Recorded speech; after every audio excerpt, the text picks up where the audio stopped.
warahmatullahi wabarakatuh. Tabib pun yang terhormat kepada Ibu Vandan Bulianti selaku dosen Universitas Islam Negeri Raden Intan Lampung dengan mata kuliah Bahasa Indonesia. Sebelumnya, di sini izinkan saya untuk memperkenalkan diri terlebih dahulu. Nama saya Farid Maulana Farhan, NPM 21110900006, Prodi Pendidikan Fisika dengan mata kuliah Bahasa Indonesia. Di sini saya akan menjelaskan tanda baca dalam EYD Bahasa Indonesia. Pengertian tanda baca. Tanda baca adalah simbol dalam bahasa Indonesia yang memiliki banyak bentuk. Selain tersedia dalam berbagai bentuk, fungsi tanda baca juga berbeda-beda. Jenis tanda baca yang umum digunakan. Fungsi tanda baca titik adalah untuk mengakhiri sebuah kalimat, sementara fungsi tanda koma adalah untuk memberikan jeda dalam sebuah kalimat. Keduanya saling melengkapi satu sama lain. Keberadaan dua tanda baca ini dalam satu kalimat adalah hal yang sangat lumrah. Contoh penggunaan tanda baca. Yang pertama, tanda titik. Tanda titik dipakai pada akhir kalimat yang bukan pertanyaan atau seruan. Contoh, ayahku tinggal di Solo. Yang kedua, tanda koma. Tanda koma dipakai di antara unsur-unsur dalam suatu perincian atau pembilang. Contoh, saya membeli kertas, pena, dan tinta. Yang ketiga, tanda titik koma. Tanda titik koma dapat dipakai untuk memisahkan bagian-bagian kalimat yang sejenis dan setara. Contoh, malam makin larut. Pekerjaan belum selesai juga. Yang keempat, tanda titik dua. Tanda titik dua dapat dipakai pada akhir suatu pertanyaan lengkap jika diikuti rangkaian atau rian. Contoh, kita sekarang memerlukan parabot rumah tangga, kursi, meja, dan lemari. Yang kelima, tanda penghubung. Tanda penghubung menyambung suku-suku kata dasar yang memisah oleh pergantian baris. Contoh, di samping cara-cara lama itu ada juga yang baru. Yang keenam, tanda pisah membatasi penyisipan kata atau kalimat yang memberikan penjelasan di luar bangun kalimat.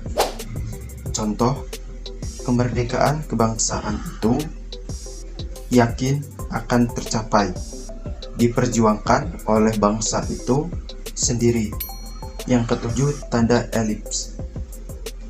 Tanda elips dipakai dalam kalimat yang terputus-putus. Contoh, kalau begitu, ya, marilah kita bergerak. Nomor 8, tanda tanya.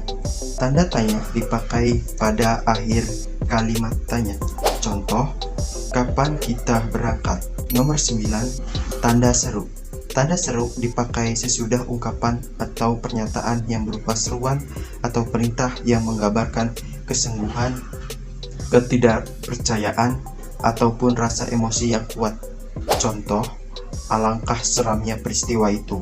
Yang nomor 10, tanda kurung.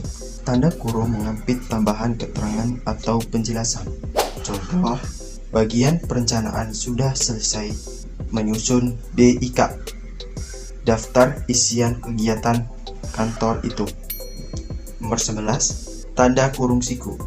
Tanda kurung siku mengampit huruf, kata, atau kelompok kata sebagai koreksi atau tambahan pada kalimat atau bagian kalimat yang ditulis orang lain.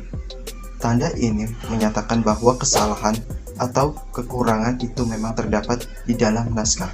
Contoh, sang sapurba mendengar bunyi gerimis. Nomor 12, tanda petik. Tanda petik mengampit petikan langsung yang berasal dari pembicaraan dan naskah atau bahan tertulis lain. Contoh, saya belum siap, kata Mira. Tunggu sebentar. Nomor 13, tanda petik tunggal. Tanda petik tunggal mengampit petikan yang tersusun di dalam petikan lain. Contoh, tanya Basri, kau dengar bunyi krim. Tadi nomor 14, tanda garis miring. Tanda garis miring dipakai di dalam nomor surat dan nomor kode alamat dan penandaan masa 1 tahun yang terbagi dalam 2 tahun takwim. Contoh, nomor titik 7 garis miring PK garis miring 1973 Jalan Keramat 3 garis miring 10 tahun anggaran 1985 garis miring 1986. Nomor 15, tanda penyikat atau apostrof. Tanda penyikat menunjukkan penghilangan bagian kata atau bagian angka tahun.